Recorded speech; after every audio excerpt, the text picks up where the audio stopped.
Welcome back to the channel. Take a good hard look at this image. On the left, a science teacher loved by his town. On the right, a masked kidnapper wearing a gun like a clown. At a glance, they are worlds apart. But the thing is, less than 2 miles from the crime scene, police just found an object that might blur that line completely, a black glove discarded on the roadside. It is a chilling match to the cheap gear the attacker wore. Meanwhile, the FBI hit Tommaso's door for the 6th time, leaving with a mysterious paper bag. Did they find the other glove inside his home? For 10 days we have debated. Familiar eyes. But today, no more feelings. I am weighing Tommaso Cioni against the masked man with 5 deadly coincidences the police cannot ignore. Trust me, these details are much colder than you think. So, let's get right into the first, and perhaps the most tangible coincidence in this whole nightmare, the $100 kidnap kit. When digital investigators and internet sleuths began to zoom into that high-definition video from the front porch, they realized something very strange. This person was not using high-end tactical equipment or specialized gear you would expect from a professional operative. What I found was that the intruder was using a basic ski mask that costs about $22 and a nylon holster that sells for the exact same price at local sporting goods stores in Tosin. Even the backpack, an Ozark brand with those distinct reflective straps, is something anyone could pick up on a quick trip to a big box retailer. But the thing is, the most revealing part of this outfit might be the hands. The intruder was wearing black gloves made of a synthetic rubber called nitrile. These are not tactical gloves. They are the kind often used by plumbers, gas station employees, or people working in food service because they do not break down when they touch chemicals or oil. A pack of 100 of these gloves costs a mere $10. It is a cheap, disposable choice for a crime that felt anything but cheap. What happened next is where the story takes a turn that is honestly hard to believe. Just as the search for Nancy was reaching a fever pitch, investigators located a pair of black gloves abandoned on the side of the road. The reason this matters is the location. They were found less than 2 miles from Nancy Guthrie's home, right along a potential escape route. These gloves bore a striking resemblance to the ones seen in that chilling surveillance video. But here is the twist that has everyone talking. On that very same day, news cameras from Fox 4 captured something incredible. Federal agents were back at the home of Nancy Guthrie and Tommaso Cioni. This was not their first visit. In fact, it was the 5th or 6th time law enforcement had swarmed that property. What struck me here was the sight of investigators leaving the house carrying a brown paper bag of presumed evidence. In the world of forensics, this is a massive red flag. At this point, you have to ask yourself why a paper bag. In other words, in standard crime scene investigation procedures, paper bags are used specifically for biological evidence. If you put wet or biological items, like a glove damp with sweat, into a plastic bag, the moisture gets trapped and can grow mold, which literally eats the DNA evidence. Paper allows the evidence to breathe, preserving the genetic material for the lab, which tells us that whatever the FBI took from Tommaso Cioni's house, they believed it carried a biological signature that needed to be protected at all costs. Meanwhile, we have to look at the man himself. From everything I found in the investigative files, Tommaso Cioni is described as an ordinary, low-key dad and a science teacher. He is a guy who loves making homemade pasta and foraging for berries. For a science guy who spends his time teaching 6th graders about biology and working around the house, having a box of black nitrile gloves in the garage is not just normal, it is expected. It is a common tool for someone who likes to get their hands dirty with hobbies or home repairs. The problem is, when you put those two things together, the picture gets very dark.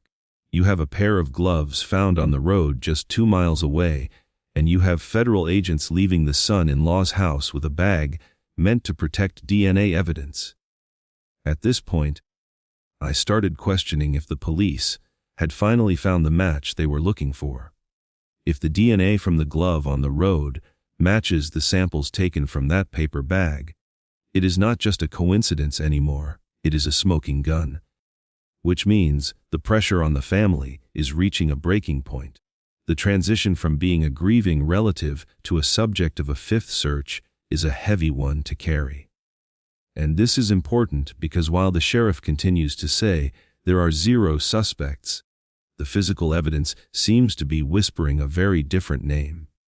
From there, every single move the investigators make is being watched by millions, waiting to see if that paper bag contains the answer we have all been searching for.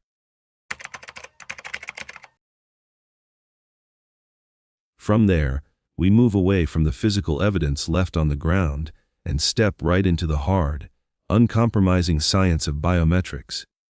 This is where the digital reconstruction of the suspect starts to get really uncomfortable for anyone close to the Guthrie family circle.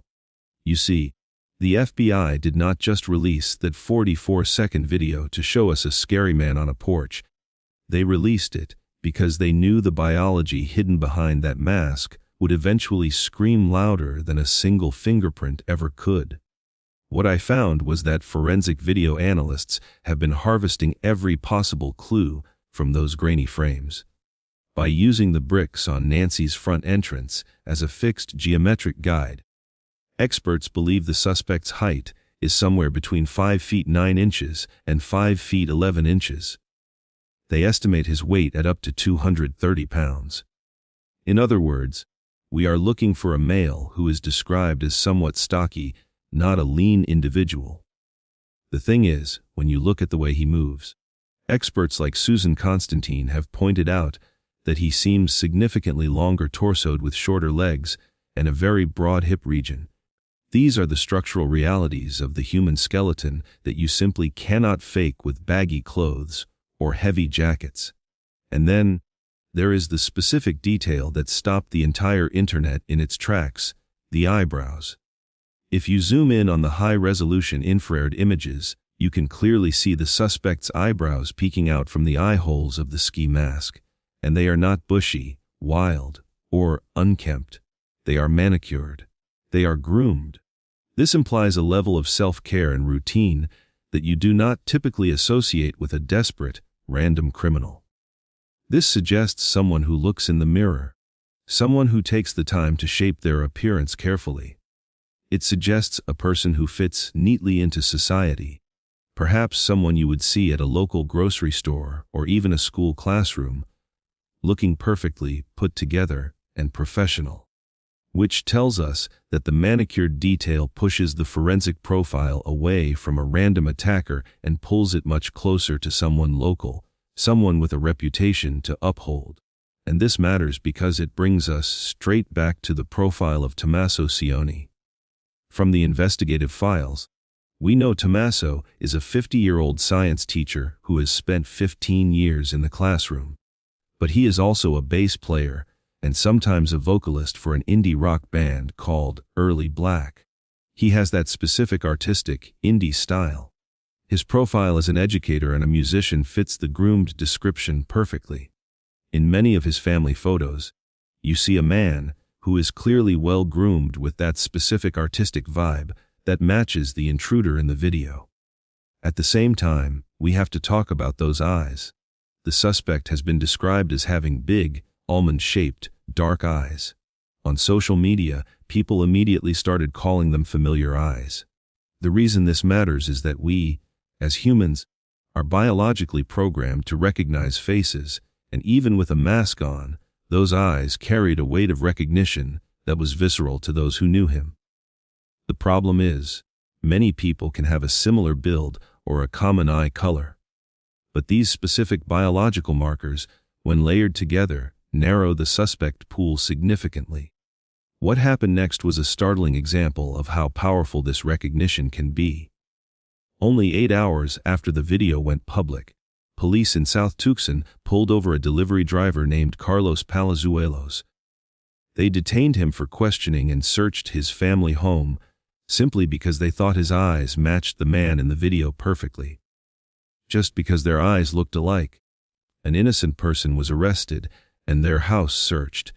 Do you think this was necessary shrewdness or a dangerous, hasty action that could lead to the wrongful conviction? Does this detail really reflect that?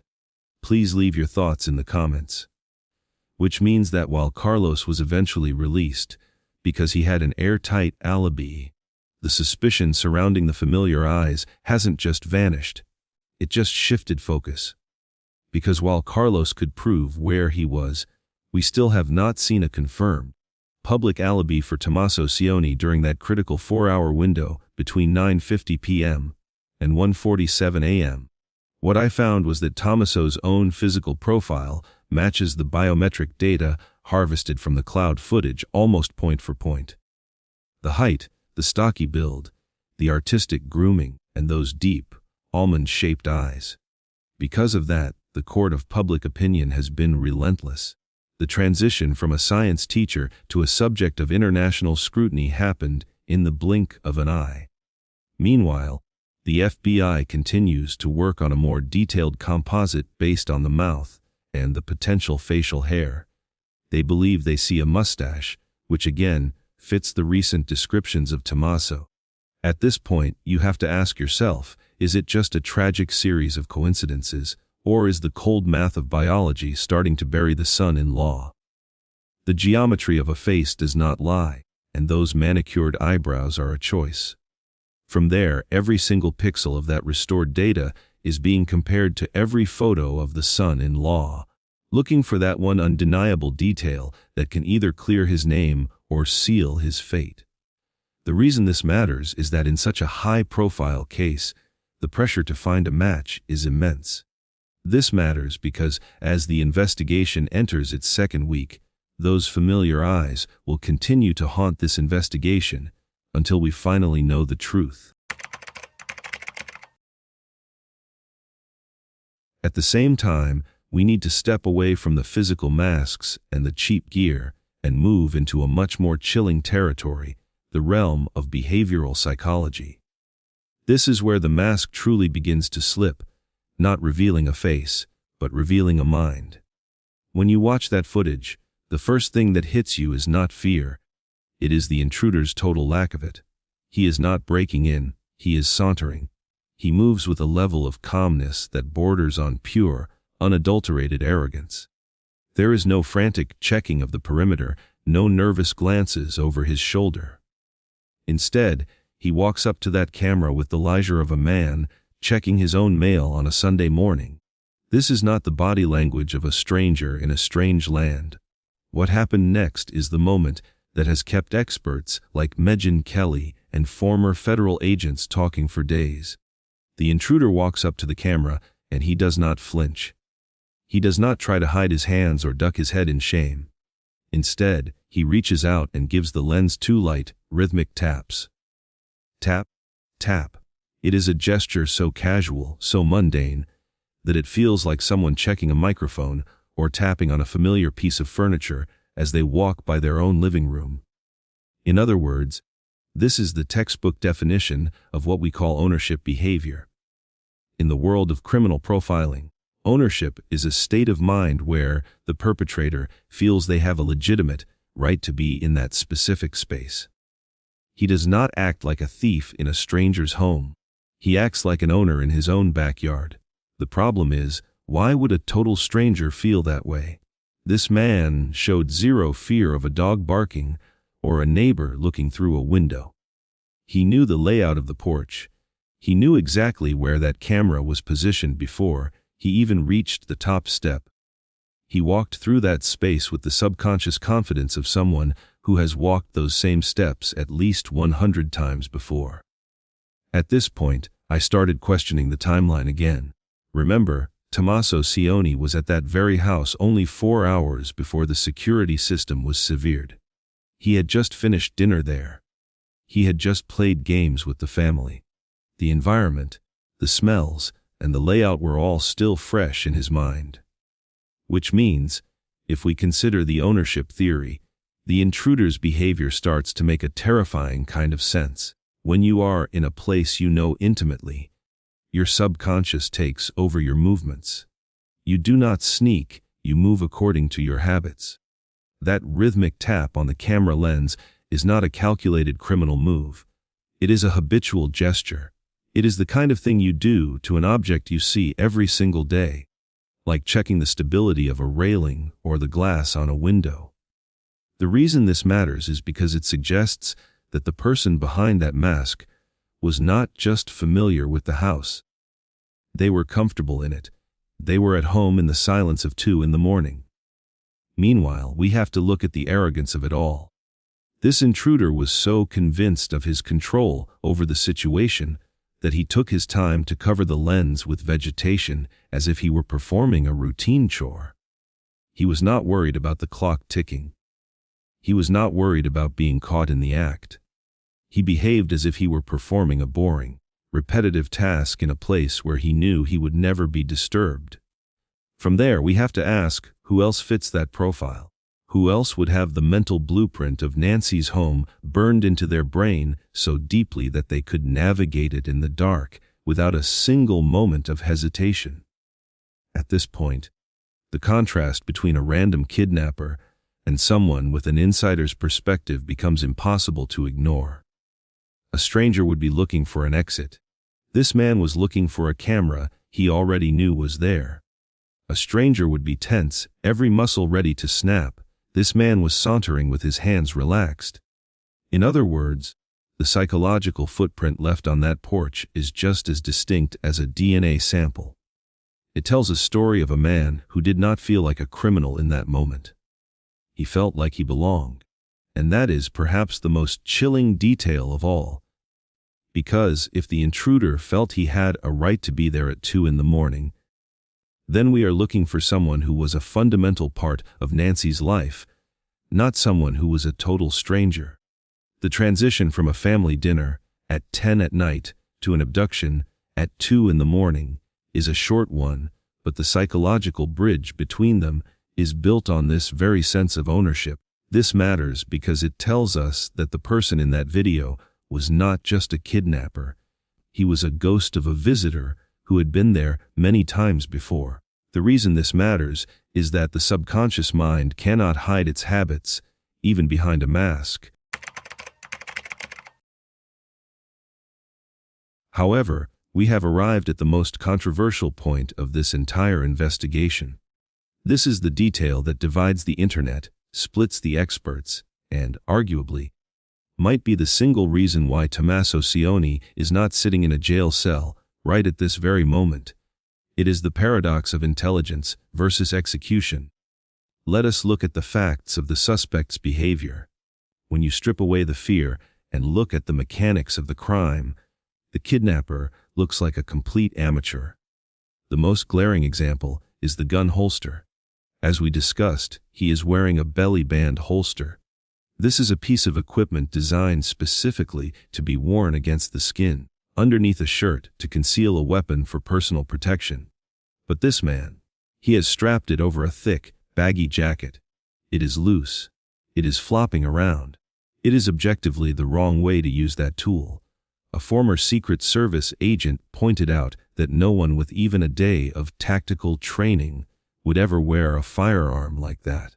It screams incompetence. Then, look at the backpack. He is committing a felony in the dead of night, trying to remain unseen, yet he walks up to the door wearing a backpack with bright, reflective safety strips that glow when light hits them. It is the equivalent of wearing a neon sign that says, "Look at me." Now, compare that image to the man we are scrutinizing. Tommaso Cioni. He is not a drifter. He is not uneducated. He is a 50-year-old science teacher who has taught advanced placement biology.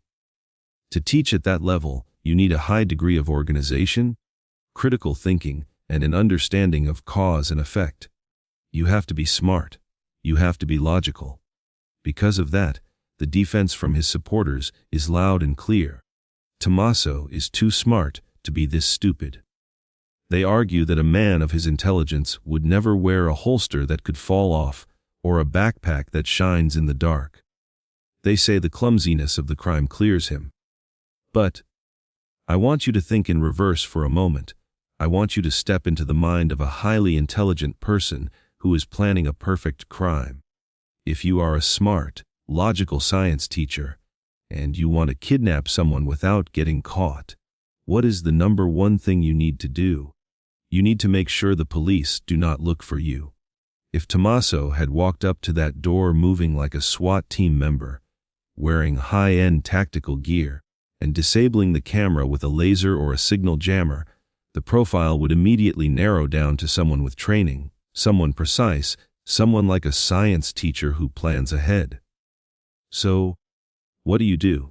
You create a character, you perform a role, you deliberately buy the cheapest, most incorrect gear you can find at a big box store.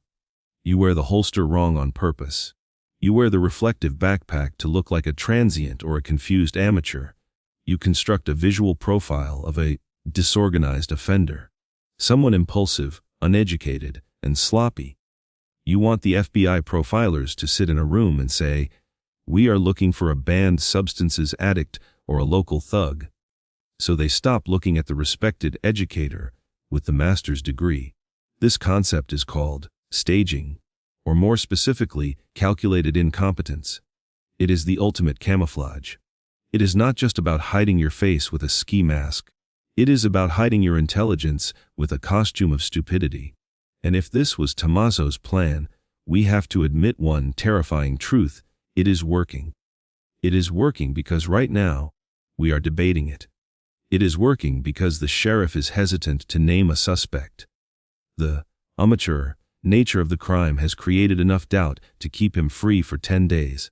The clumsiness is not a mistake, it is the most sophisticated part of the entire plan. He is playing a character so well that half the world thinks he is innocent simply because the crime looks too messy for a smart man. Which tells us that the one competence might actually be the most damning evidence of all. It suggests a level of manipulation that goes far beyond a simple kidnapping. It suggests a mind that understands how law enforcement thinks and is actively playing a game of chess against them. The belly band was not a mistake, it was a prop. The reflective strips were not an oversight, they were a costume. And the man behind the mask isn't stupid, he is banking on us being stupid enough to believe the act. So, I have to turn this question over to you, because this is the hinge the whole case swings on. What do you think? Was the kidnapper genuinely stupid for carrying the gun incorrectly? Or was he a genius playing the fool to mislead people? Let me know your verdict in the comments below. Because if this is a performance, it is one of the most dangerous high-wire acts we have ever seen. And as we move to the final coincidence, we will see that even the smartest plans leave a trail that no amount of acting can cover up. Meanwhile, we simply cannot ignore the timeline. In every investigation, time is the one thing you cannot fake, and in the case of Nancy Guthrie, the clock is telling a very specific story. According to the official timeline established by the Pima County Sheriff, Tommaso Cioni drove Nancy home and left her residence at 9:50 at night. The Nest camera system was manually disconnected at 1:47 in the morning. That gives us a gap of exactly 3 hours and 57 minutes. Call it 4 hours. Now, let us look at the geography. Tommaso and Annie live less than 4 miles away. In the middle of the night, with zero traffic on the Tucson roads, that is a drive of 10 minutes or less. 4 hours is an eternity in the world of crime. It is more than enough time to drive home, establish a quiet presence, wait for the neighborhood to go to sleep, and then change into that cheap, unrecognizable outfit we discussed earlier. It is enough time to drive back, park a safe distance away, walk to the house, perform the act, and be back in his own bed before the sun comes up. The timeline does not provide an alibi, it provides an opportunity. The reason this matters is because of what happened next in the digital world, the Bitcoin trap. Early in the investigation, rumors began to swirl from outlets like TMZ that there was a demand for $6 million in Bitcoin. It sounded like a massive, sophisticated ransom. But when investigators and local news outlets like KGON looked closer at the actual blockchain ledger, the reality was very different. There was no $6 million transfer. Instead, there was a single transaction of under $300 sent to that wallet address. Experts on the Megyn Kelly show called this tactic tickling the wire. It is a digital mousetrap. The FBI likely sent that small amount of money, $300, not as a payment, but as a test. They are watching that digital wallet 24 hours a day. They are waiting for one specific thing, for the kidnapper to log in and check the balance. The moment someone accesses that wallet to see if the money has arrived, their device sends a signal. It reveals an IP address. It reveals a location. If this kidnapping was the work of a Mexican cartel or a professional criminal enterprise, they would not be rattled by this. They would have sophisticated ways to launder that crypto, tumble the coins, and hide their tracks. They would move the money immediately. But that wallet has remained dead silent. There has been zero activity. This tells us that the person on the other end is terrified. They know it is a trap, or they are too paralyzed to make a move. And this brings us back to the profile of a high school science teacher. Think about the level of technological sophistication required here. The suspect knew enough about technology to know that a Wi-Fi camera needed to be disconnected. He knew enough to set up a Bitcoin wallet, which is something a science-minded person would understand. But he did not know enough to realize that the camera had already uploaded the ghost data to the cloud before he cut the power. He did not know that merely checking a Bitcoin balance could lead the FBI to his front door. This is what we call the middle ground of competency. It is not the work of a Luddite who knows nothing about tech, but it is also not the work of a dark web hacker. It fits the profile of an educated man, a teacher, someone who knows how things work but lacks the criminal experience to know how investigations work. The silence of that Bitcoin wallet suggests a lone actor who is in over his head. He is smart enough to set up the game, but now that the FBI is playing, he realizes he cannot make a move without getting caught. So, when you look at that 4-hour gap, do not just see empty time. See the logistics of a local man with a 10-minute commute. And when you look at that empty Bitcoin wallet, do not just see a failed ransom. See a suspect who is educated enough to be dangerous, but not professional enough to cash out. It is a specific level of knowledge that points away from random gangs and points directly toward a man with a master's degree who is currently sitting in a house that the FBI keeps searching. The timeline fits, the geography fits, and the technological footprint, or the lack of one, fits the profile of Tommaso Cioni perfectly. He had the time, he had the proximity, and he has the exact level of tech savviness to create this stalemate. And as we move to the final conclusion, you have to ask yourself, are these 5 coincidences?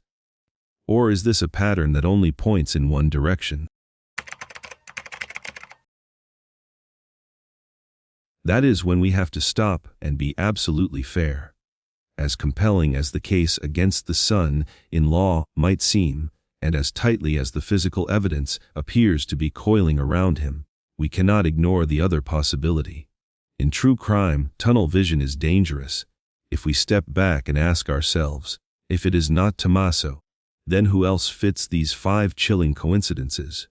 We land on a profile that is equally terrifying but for completely different reasons. We land on the profile of a stalker.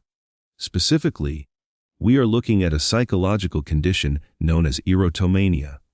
This is a delusional disorder where an individual believes that another person, usually someone of a higher social status or a celebrity, is in love with them. In this case, the target of that obsession would not be Nancy Guthrie, but her famous daughter, Savannah Guthrie. The problem is, Savannah is untouchable. She works at NBC, surrounded by professional security teams, secure entrances, and a lifestyle that keeps her far out of reach from the average person. For a stalker, she is a fortress. But her mother, Nancy was an 84-year-old woman living alone in a quiet neighborhood.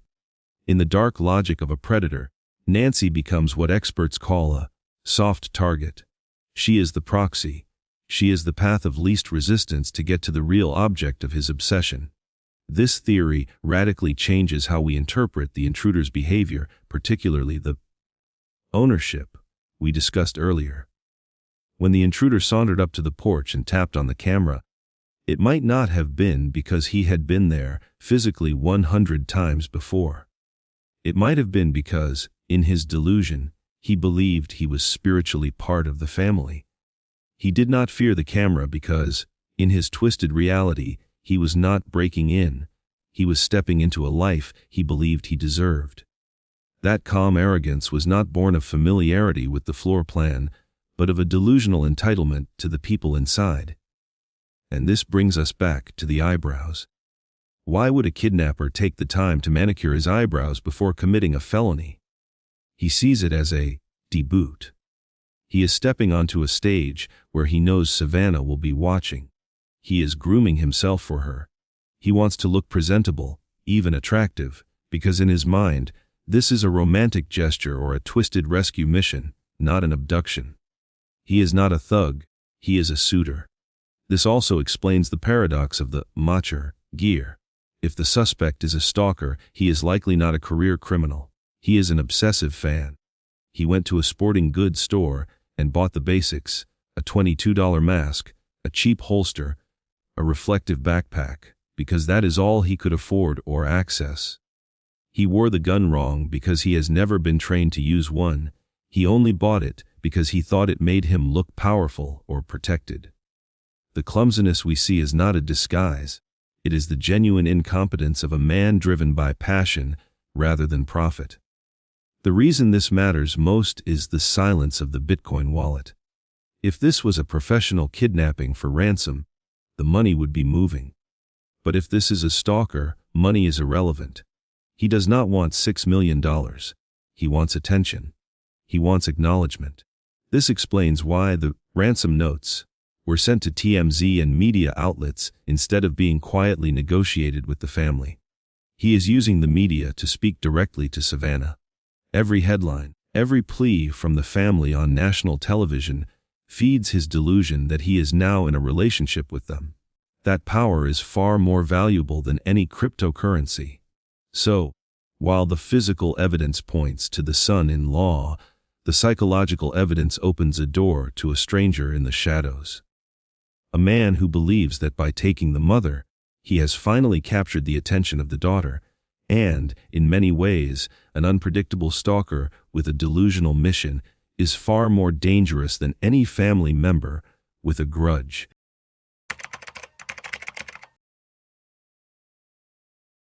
So, after walking through every frame of footage and every line of the police timeline, we are standing at a definitive crossroads. On one side of the road, we have Tommaso Cioni. We have a man weighed down by 5 deadly coincidences that are becoming harder and harder to ignore. We have the matching physical build, the meticulously manicured eyebrows that mirror his own, and the psychological ownership of a man who tapped the camera like he owned the porch. We have the paradox of a brilliant science teacher wearing a costume of incompetence, and we have a timeline that left a 4-hour gap wide enough to hide a felony. On the other side of the road, we have the ghost of a phantom. We have the theory of the obsessive stalker. This represents the chaos factor, the idea that a stranger could slip in from the shadows, perform a bizarre ritual for an audience of one, and vanish without a trace. It is a terrifying possibility because it means random chaos visited a quiet home in Tucson. But we have to look at the evidence that is right in front of us. What struck me here was the image of that brown paper bag being carried out of Tommaso's home by federal agents. In the world of criminal investigation, a paper bag is never just a container. It is not used for trash. It is not used for documents. It is used for one specific purpose, to hold living evidence. It is designed to let biological samples breathe so that mold does not destroy the DNA. That simple brown sack is a time capsule of biological truth. It is the difference between a theory and a conviction. If that bag contains the rest of the box of nitrile gloves that matches the one found on the roadside, or if it holds a receipt for a $22 ski mask from a local sporting goods store, then all the theories about stalkers and cartels will collapse in an instant. The entire mystery will dissolve in the face of a single, naked truth. That bag represents the potential end of the line for Tommaso Cioni, or it represents his ultimate vindication. This is the part I could not get past. If Tommaso is indeed the man behind the mask, we are looking at a level of duality that is almost impossible to comprehend. How can a son-in-law, a father, and a beloved teacher stand in front of news cameras, hug his grieving family, and play the role of the devastated relative while hiding a kidnap kit in his garage? How can someone act so normal when they know exactly where Nancy is? It suggests a level of sociopathy that is chilling to even consider. However, we must also ask ourselves the hard question. Are we suffering from confirmation bias? Are we looking at Tommaso and seeing a monster simply because he was the last person to see her alive? Are we connecting the dots because they are actually there, or are we connecting them because our brains desperate crave a solution to a frightening puzzle? When the police say there are no named suspects, are they being cautious, or are they telling us that we are all looking in the wrong direction? Is it possible that while we analyze the eyebrows of a science teacher, a real predator is watching from the sidelines, laughing at how easily we were distracted? The mask has not officially fallen yet, but the ground is shifting. Right now, as you watch this video, that black glove found on the side of the road is likely sitting in a sterile forensic laboratory. Technicians are extracting skin cells, sweat, and oil. They are building a genetic profile that does not lie and does not care about our theories. With that glove in the lab, and that paper bag in evidence, I believe the truth is no longer a matter of if, but when. The alibi of the familiar eyes is shaking violently, and the science is about to deliver a verdict that no amount of acting can hide. So, now I am turning this investigation over to you. You have seen the evidence. You have seen the 5 coincidences. Which scenario do you believe is the truth? Is this the tragic case of the son-in-law, a man whose amateur disguise fooled the world but could not fool the forensics? Or is this the work of the stalker, a dangerous stranger who is still out there, waiting for his next chance to send a message? Drop your thoughts and your theories in the comments below. I will be reading every single one of them to see where you stand. Nancy Guthrie is still missing, and until she is found, we will not stop asking these questions. Thank you for watching, and I will see you in the next update.